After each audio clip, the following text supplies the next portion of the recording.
tentu. Sombong itu kata Nabi, kalau kedua yang sangat besar merusaknya, ada itu sombong. Apa itu sombong, Ustaz?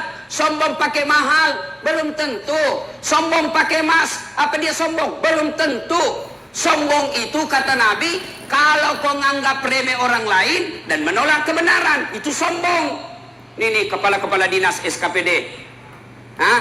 Bapak pakai cincin mahal-mahal silahkan. Bapak pakai baju mahal silahkan supaya orang tidak menghina kita. Ibu-ibu pakai emas silahkan. Itu rezeki, pakai namanya perhiasan. Kalau perlu tulis berlian. Apa dia sombong? Belum tentu. Ada orang kaya saya kenal, Bu, dia selalu sengaja terlambat. Kenapa? Karena dia mau jadi pusat perhatian. Begitu dia datang, semua orang perhatikan dia. Kenapa? Karena emasnya banyak betul. Baru kalau dia jalan, kalau terlambat dia selalu begini. Apa dia sombong? Belum tentu. Kapan dia sombong? Ketika dia remehkan orang miskin.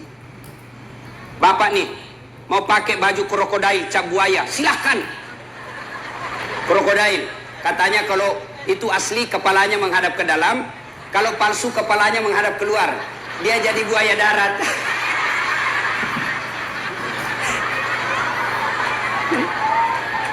Apa sombong? Belum tentu. Kapan dia sombong? Ketika dia remehkan orang yang jelek bajunya. Kau tahu ini krokodil cap buaya dari Singapura, harga 2 juta. Kamu tidak bisa beli, pengangguran. Sombong. Ibu-ibu pakai perhiasan emas silahkan. Kapan dia sombong? Ketika kau remehkan orang miskin. Kau tahu ini masku, emas Dubai 70 juta. Kamu pengangguran, suamimu tidak bisa beli, kau orang miskin. Sombong. Nah, sekarang apa sebabnya orang sombong? Kata Nabi, orang bisa sombong ini gara-gara apa? Satu, kata Nabi, bertambahnya ilmu. Sombong ini termasuk yang banyak gelarnya. Loh, mulai sangka buruk. Bukan saya, jangan tunjuk ke depan. Ada orang sombong di sini. Jangan sombong. Ayo, ada orang sombong, termasuk diantaranya ada ustadz yang sombong. Banyak. Mana ustadz yang sombong? Yang tidak mau menerima perbedaan pendapat. Sekarang banyak mengaku dirinya ustadz tapi tidak punya akhlak. Hebat ilmu fikihnya, hebat ilmu tasawufnya, hebat ilmu qiraahnya, tapi hilang ilmu adabnya. Padahal puncak dari semua ilmu adalah adab. Banyak sekarang orang baru belajar agama 6 bulan. Itu pun melalui YouTube. Salah semua orang. Kayak dia saja mau masuk surga sendiri. Halal bihalal, bid'ah, tidak pernah pada zaman Nabi. Taksiyah, bid'ah, tidak ada pada zaman Nabi. Maulid tidak ada pada zaman Nabi, bid'ah. Isra Mi'raj, bid'ah, tidak ada pada zaman Nabi. Bid'ah, sesat masuk neraka. Nenekmu punya neraka. Kayak dia saja panitia hari kiamat. Ada juga itu ustaz begitu. Belajar agama tidak tahu dari mana. Semua dia salahkan. Ayo. Ada yang begitu. Kalau tidak sepaham dengan dia, sesat kamu. Ini terumah adik-adik nih yang mengaku dirinya kelompok hijrah. Adik-adik, bapak-bapak yang mengaku dirinya hijrah. Hijrah itu bukan sekedar pelihara jenggot. Hijrah itu bukan sekedar celana jingkrang. Hijrah itu bukan sekedar bicara afwan, jazakallah, kaifa haluk ya akhi.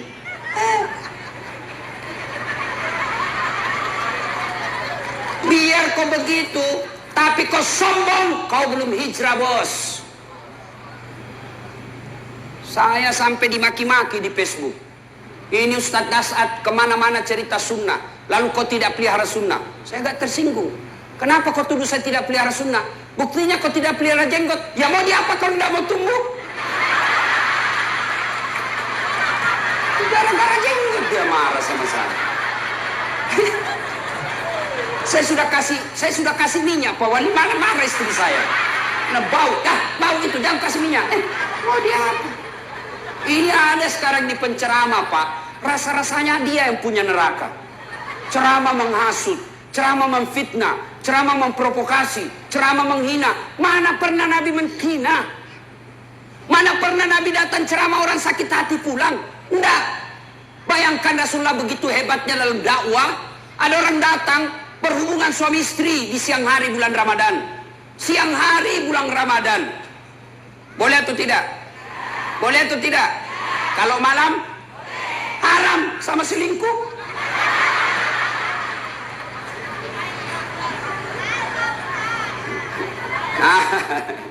Datanglah ya Rasulullah, saya berhubungan suami istri. Kata Nabi, waduh, kartu merah 3. Kamu besar pelanggaranmu. Puasa 6 hari berturut-turut. 6 hari berturut-turut. Ya Rasulullah, 1 bulan aja saya kecolongan. Ini 2 bulan tak tahan ya Rasul. Sudah kalau gitu kau kasih makan fakir miskin di kampungmu. Saya orang miskin ya Rasul. Kata Nabi, nih ambil kurma, ambil ini, bawa ke kampungmu, cari orang miskin, kasih makan. Ya Rasulullah, saya yang paling miskin di kampungku.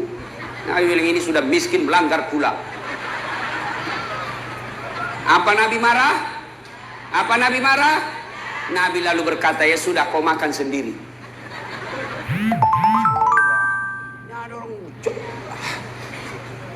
Adik-adik yang baru belajar agama, silakan cintai agamamu, silakan pakai mazhabmu, silakan pakai apa yang kamu yakini betul menurut keyakinanmu, tapi jangan kau lecehkan dan kau salahkan orang yang tidak sesuai dengan pahammu. Contoh ibu, dalam kenapa ada imam mazhab? Karena sumber hukum Islam itu ada 3. 1 Quran, 2 hadis, sudah pendapat ulama. Quran hadis itu tidak ada videonya, tidak ada gambarnya, tidak ada tutorialnya. Beda kalau ibu beli handphone, cara pemakaiannya gampang dicontoh. Kenapa? Ada petunjuknya di handphone itu, videonya, cara mencabut baterai, cara memasang charge, itu ada videonya, jadi bisa dicontoh. Tapi hadis, dia hanya dalam tertulis, tidak ada videonya. Nabi tidak ada gambarnya, maka hanya tertulis, maka orang mengangan-angan, oh begini. Contoh, hadis. Saya melihat Nabi takbir mengangkat kedua belah tangan sejajar dengan bahu. Itu hadisnya Pak, sejajar dengan bahu. Coba, bagaimana disebut sejajar dengan bahu? Mohon maaf Pak. Pak Yuda, sejajar dengan bahu bagaimana? Coba lihat Ibu, coba lihat Pak Yuda, sejajar dengan bahu. Saudara. Pak Kapolwil Tabes, bagaimana Pak? Bapak kalau angkat takbir sejajar dengan bahu. Begini. Coba bedanya. Coba ulang, mohon maaf Pak. Coba. Pak Yuda, beda. Kenapa beda? Karena tidak ada videonya Nabi. Maka orang yang menafsirkan sejajar dengan bahu, maka ditafsirkan ulama pertama begini namanya sejajar dengan bahu. Allahu Akbar. Kenapa? Dia lihat dari depan sejajarnya ini. Allahu Akbar. Yang kedua, seperti Pak polisi tadi, Allahu Akbar. Dia lebih tinggi. Kenapa? Karena sejajarnya dari atas. Salah, cocok semua. Yang membuat kita bertengkar, yang begini disalahkan yang begini, yang begini dia salahkan begini, maka tengkar kita. Kalau Bapak yakin, silahkan pakai Bapak yakini. Silahkan, tapi jangan salahkan orang. Ayo, meletakkan posisi tangan setelah takbiratul ihram. Allahu Akbar, minimal 4 cara. Allahu Akbar, antara dada dengan pusat. 1. Yang kedua, Allahu Akbar, di bawah pusat. Bukan di bawah sekali. Yang ketiga, Allahu Akbar di atas dada. Yang keempat, Allahu Akbar lurus. Mana yang cocok? Semua cocok menurut imam mazhabnya. Mau begini silahkan, mau begini silahkan, mau begini silahkan, mau begini silahkan. Yang mana salah kalau kau pakai semua? Allahu Akbar. Salah itu bos. Kau tidak konsisten. Jelas? Jangan sombong gara-gara ilmu. Ada kau sombong terlalu banyak gelar, Allah marah, dia kasih pikun kamu. Pikun, tidak ada obatnya. Ada dosen Bu, sombong sekali banyak ilmunya. Begitu dekat pensiun diprotes sama istrinya. Pak, biasanya kalau kau mau pergi mengajar, kau cium-cium jidatku. Ini sudah hampir 2 minggu kau tidak pernah cium lagi saya. Kata suaminya dalam hati, siapa yang saya cium selama ini? Ternyata pembantunya dia cium. Apa yang mau disombongkan? Jangan juga modus, Pak. Mentah-mentah sudah dengar begini pura-pura pikun. Masuk kamar pembantu didapat anaknya, saya kira mamamu nak.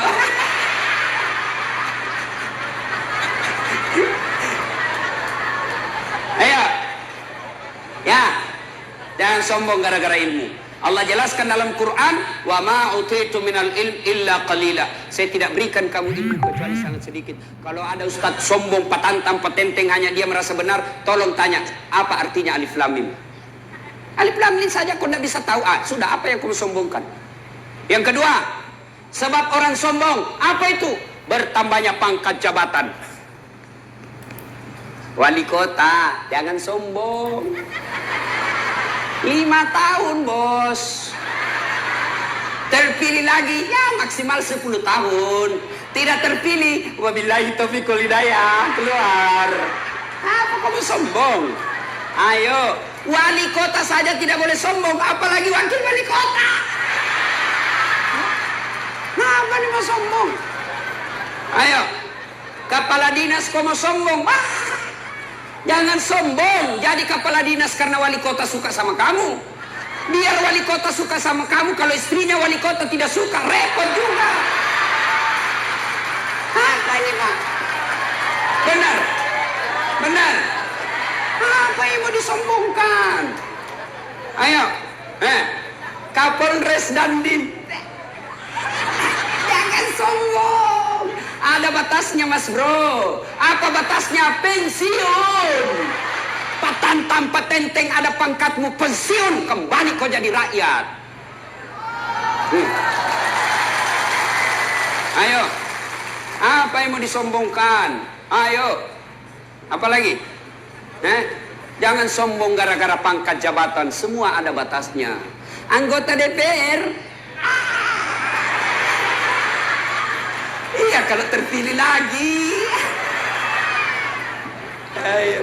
Pernah dengar ceritanya anggota DPR di akhirat? Pernah dengar cerita anggota DPR, Pak? Oh, ini ada penghafal Quran masuk surga. Ya masuk surga. Tiba-tiba ini Pak Imam, dia lihat, banyak betul anggota DPR di surga. Dia pergi protes sama malaikat penjaga surga. Malaikat, kenapa banyak anggota DPR di sini? Di negara saya banyak OTT, korupsi. Kenapa bisa? Dia bilang malaikat, tidak usah kau ribut. Dia cuma reses. Sebentar lagi dia pulang.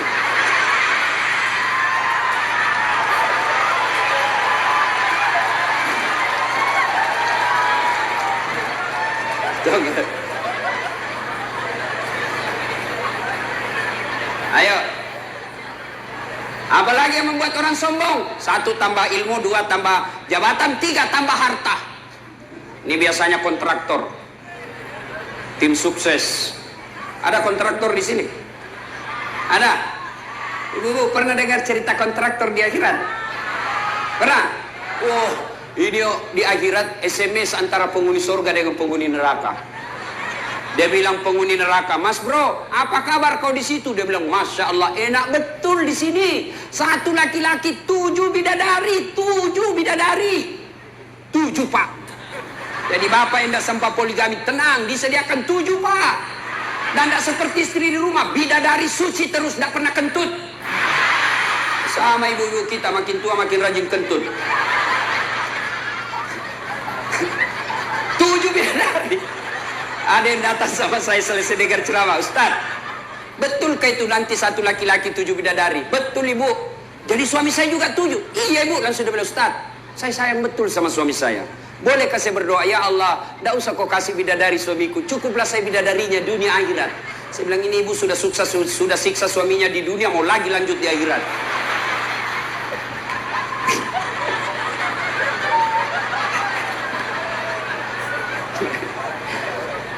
Coba. Nah, lalu dia bilang ini penghuni surga, kamu bagaimana kabarmu di neraka? Masya Allah, tidak ada enaknya di sini, di blender terus kita. Tidak ada jam istirahat, hancur semua kita di sini. Dia bilang penghuni neraka, bolehkah kami jalan-jalan ke surga? Bolehlah, sinilah kau. Bagaimana caranya? Dia bilang gampang. Ini di neraka kan kreatif, pandai mencari solusi. Gimana caranya? Kata penghuni neraka, kami bikin jembatan dari neraka, kamu juga bikin dari surga, kita ketemu di tengah. Oke? Setuju? Setuju. Lelang proyek. Keluar pemenang tender. Waktu pekerjaan 3 hari. Hari pertama, proyek jembatan dari neraka sudah selesai 50%. Hari kedua tuntas 70%. Hari ketiga efisien dan efektif, tuntas semuanya, bersih. Dilihat dari surga, kenapa proyek dari surga belum mulai-mulai? Nggak goyang-goyang proyeknya. Teriaklah ini dari neraka. Woi, kenapa kau belum mulai proyekmu? Kami sudah sampai di tengah sesuai kesepakatan. Apa kata dari surga? Bagaimana caranya mau dimulai? Kontraktor, pengawas, pemborong, panitia, ada semua di situ.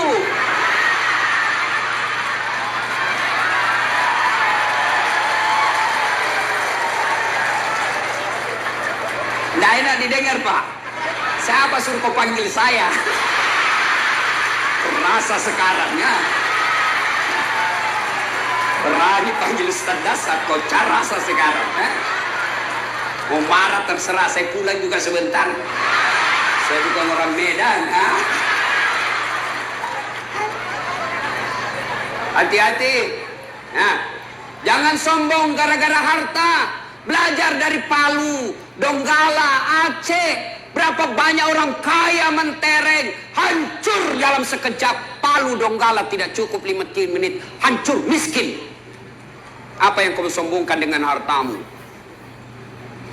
Oke lah, duitnya masih banyak, mobilnya mewah, rumahnya megah, duit depositonya 7 miliar, sombong. Allah titip penyakit dalam dirinya, akhirnya apa? Banyak duitnya tapi makannya terbatas. Saya sering ditraktir orang kaya, Bu. Begitu saya berhadapan meja makan, apa dalam pikiran saya? Enak semua. Mana dulu saya makan ini? Ini orang kaya apa dipikir? Asam urat, kolesterol, ginjal, lemak. Dilarang makan nasi. Duitnya 7 miliar dilarang makan nasi. Dilarang makan daging, dilarang makan garam, dilarang makan gula, dilarang makan sambal, dilarang makan lemak. Apa saja bisa dia makan? Ubi kayu. Duit 7 miliar cuma bisa makan duit ubi kayu leh. Silakan Nana. Ayo. Dia ke dokter, dia bilang, mohon maaf Pak Dewan, selama Bapak anggota DPR ini Bapak tidak pernah kena matahari. Mulai besok Bapak keliling komplek ya. Jangan pakai baju Pak, supaya kena matahari. Kalau bisa Bapak pakai celana pendek. Jangan pakai sendal Pak ya, supaya refleksi. Jangan pakai topi. Jam 8 sampai jam 11 keliling komplek. Nggak pakai sendal, nggak pakai baju, cuma pakai celana kolor jalan. Apa bedanya sama gembel? Ayo. Apa yang kau sombongkan dengan harta? Jangan sombong. Jangan sombong gara-gara harta. Berapa banyak orang duitnya banyak, tapi hancur hanya untuk bayar penyakitnya.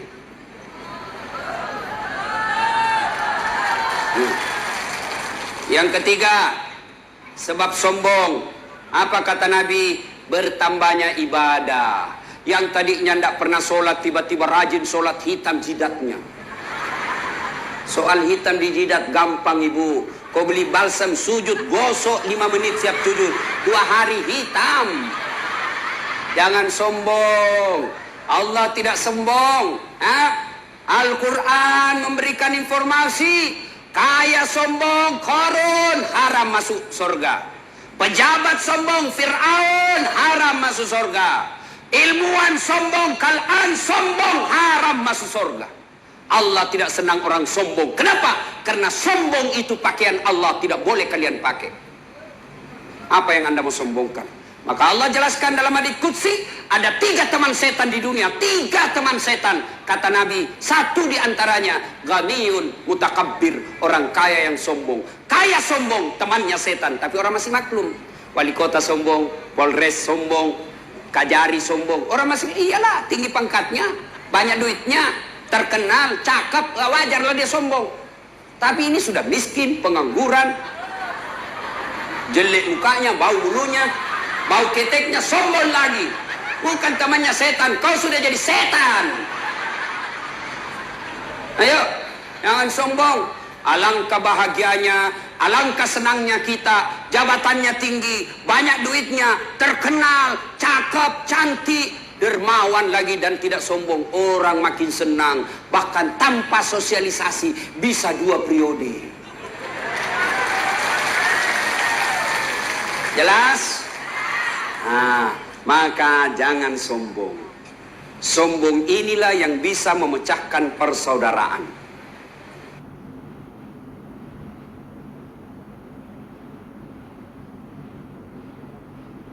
Istri yang soleha, maka dia berpenampilan cantik dan menarik di depan suaminya. Ayo, bayangkanlah istrimu masing-masing.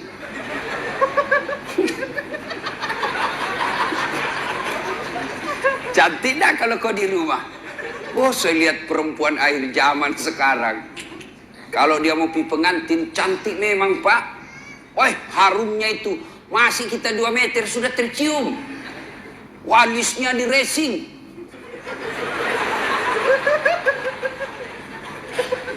Itu.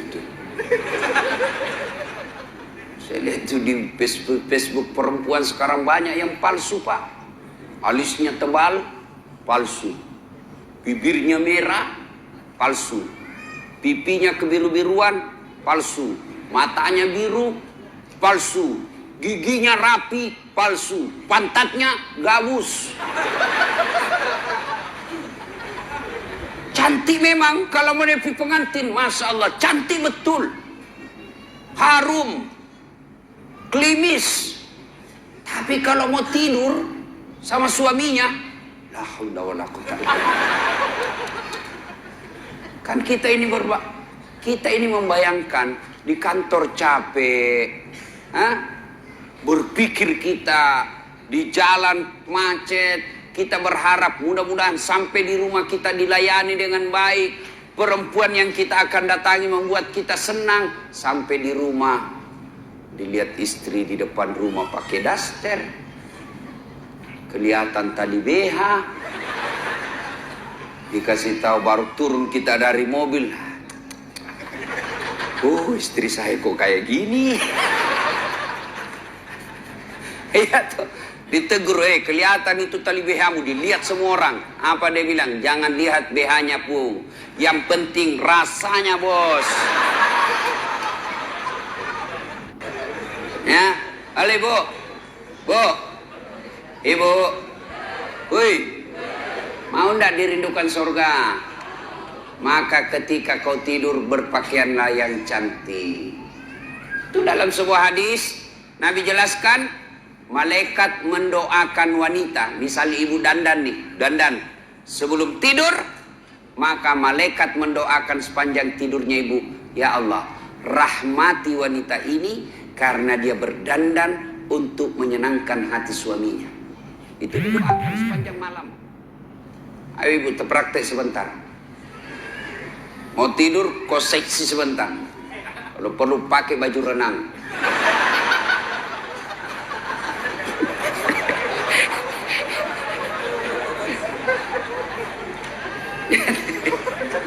Dan juga salah paham. Mentang-mentang sudah dengar, dia sudah cita-cita besok kalau datang suami saya akan penampilan lain dari yang lain. Dia pakai pantopel, pakai romini mini, baju sempit, dia kuncir 3 rambutnya. Satu datang suaminya, astagfirullah, kesurupan istri. Ya, tapi wanita yang dandan untuk menyenangkan hati suaminya itu ibadah. Bahkan wanita soleha itu kata Nabi, mereka yang ketika dipandang oleh suaminya menyenangkan hati suaminya. Tapi sayang perempuan kita sekarang, Pak, terbalik. Dia mau tidur seadanya. Begitu dia mau keluar rumah, mau menyenangkan hati suaminya orang, berdandan, pakai baju baru. Siapa yang cicilkan baju ibu? Hah? Hei! Jangan ketawa, saya serius ini. Siapa yang cicilkan baju di rumah? Suami. Siapa yang belikan kalian baju? Suami. Lalu kenapa kalian ketika mau tidur kalian pakai seadanya? Ini wanita akhir zaman. Mau menyenangkan hati orang ketika mau pesta. Mau pergi arisan dia cantik. Mau pergi keluar cantik. Tapi giliran mau tidur sama suaminya, pakaian seadanya. Bukan begitu yang diajarkan oleh Nabi. Pakailah. Pakai parfum ketika mau tidur. Pakai sikat gigi. Nggak ada parfum, kau cari itu pengharum ruangan.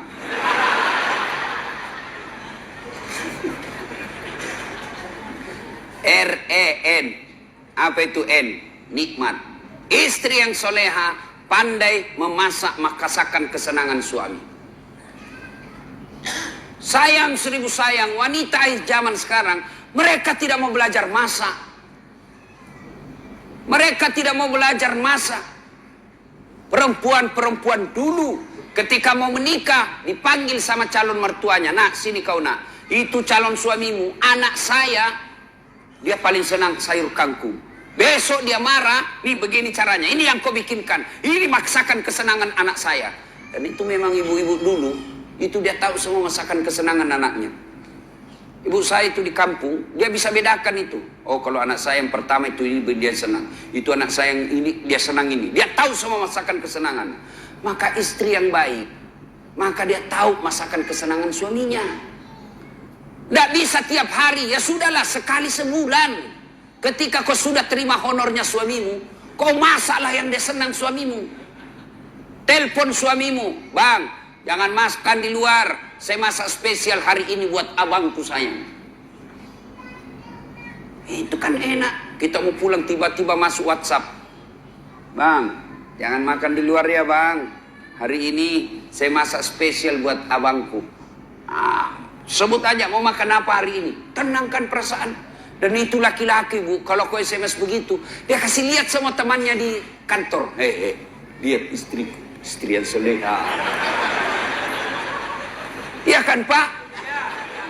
Tapi apa Bapak pernah di WhatsApp seperti itu? Paling WhatsAppnya, jangan lupa singgah telur bang. Sebaik kalau telur, ini pembalut disuruh kita beli Pak. Apa ketawa membayangkan diri sendiri? Bu, sekarang tapi sayang wanita sekarang. Mereka lebih senang baca-baca kosmetik ya daripada resep membahagiakan suami. Dan kita juga Pak, kalau istri di rumah masak, hargai masakan suami. Istri. Itu istri paling emosi kalau dia sudah masak serius lalu bapak tidak kasih pujian. Membahagiakan istri itu memuji masakannya. Bahkan dari semua jenis bohong, satu bohong yang boleh, bahkan berpahala ketika bapak bohong. Apa? Bohongnya seorang suami untuk membahagiakan istrinya. Boleh. Contoh, tiba-tiba istri kita hijrah, bertobat, lalu dia baca ceramah, nonton ceramah Ustadz Das'ad. Salah satu kewajiban istri memasak masakan kesenangan suami. Kalau dia pergi lama masak, dia naik Gojek lah pergi pasar. Ya 1 jam dia keliling. Dia keliling itu pasar untuk mencari yang paling murah. Perempuan kan begitu Pak. Hobinya nawar. Beda 5.000 dia keliling pasar itu. Sudah. Sampailah di rumahnya. Panaslah dia masak. Dia sambil baca buku resep. Dia belajar. Begitu datang suaminya senanglah dia. Wah masakan spesial ini. Begitu dicoba suaminya. Dan sudah listrik. Kenapa bang? Enak betul. Barusan saya dapat masakan seperti ini. Nyaman. Bapak boleh bohong seperti itu. Bahkan bapak akan menghancurkan perasaannya istri ketika bapak terlalu jujur waktu itu. Goblok. Beleng-beleng lu. Hancur perasaannya perempuan. Coba kalau bapak terlalu jujur waktu itu, bagaimana hancurnya perasaan istri. Maka ibu-ibu belajarlah memasak.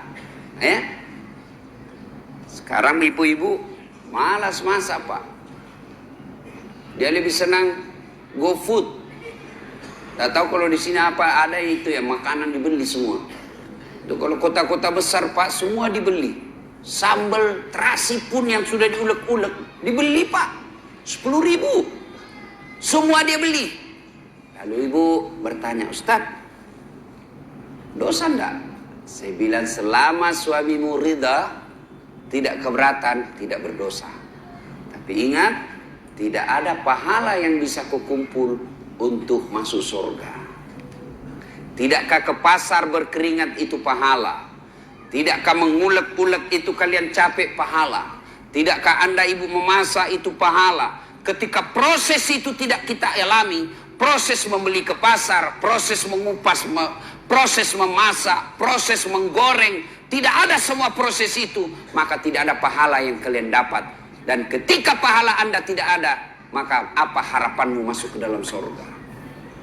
Apakah orang masuk surga karena tidak punya dosa?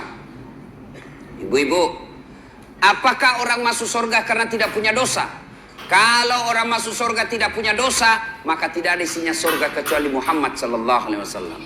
Hanya satu manusia yang tidak punya dosa, dialah baginda kita Muhammad sallallahu alaihi wasallam. Kalau kita ini muka-muka penuh dosa semua ini, Pak. Lalu kenapa orang bisa masuk surga? Ketika ditimbang pahalamu dengan keburukanmu, timbang punya timbang, ternyata lebih banyak pahala kebaikanmu daripada dosamu, akhirnya kau masuk surga. Itu sebabnya. Maka ibu-ibu, memasak adalah pahala. Maka mulai besok masaklah. Apa hebatnya kalau ibu memasak? Apa hebatnya kalau ibu-ibu memasak di rumah? Satu, jelas halalnya. Ibu masak jelas halalnya. Masakan penyakit hati yang kedua, yang sangat besar.